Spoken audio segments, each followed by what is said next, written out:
ভাই আজকে আমি আপনাদের মাঝে একটি ইন্টারেস্টিং ভিডিও নিয়ে এসেছি। ভিডিওটি হলো আপনার ফোনের র্যান্ডম স্পিড আপনি অল্পতেই বাড়াইতে পারবেন। সো লেটস গো, চলুন ভিডিওটা শুরু করা যাক।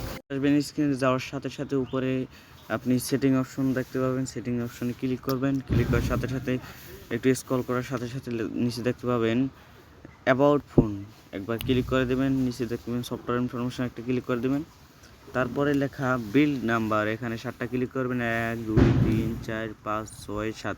তো ক্লিক করে 7, নিচে লেখা ডেভেলপ অলরেডি বিন এনেবল, মানে অলরেডি আমার হয়ে গেছে। এবার নিচে স্ক্রল করে দেখবেন যে নিচে অপশন লেখা ডেভেলপার অপশন, তো একবার ক্লিক করবেন। ক্লিক করার সাথে সাথে আপনি একটু স্ক্রল করবেন। স্ক্রল করে নিচে দেখতে পারবেন, আপনি মনে করেন আর একটু নিচে এই তো উইন্ডো অ্যানিমেশন স্কেল, এটাকে আপনি 5x দিয়ে দেবেন। আর ট্রান্সলেশন অ্যানিমেশন স্কেলও আপনি 5 স্কেল দিয়ে দেবেন। আর অ্যানিমেশন ডিউরেশন স্কেল আপনি 5 অ্যানিমেশন দেবেন। এরকম করে আপনার ফোনের স্পিড আপনি তাড়াতাড়ি বাড়াবেন। ঠিক আছে, সো লেটস গো, ভিডিওটি এখানে শেষ করছি। আল্লাহ হাফেজ।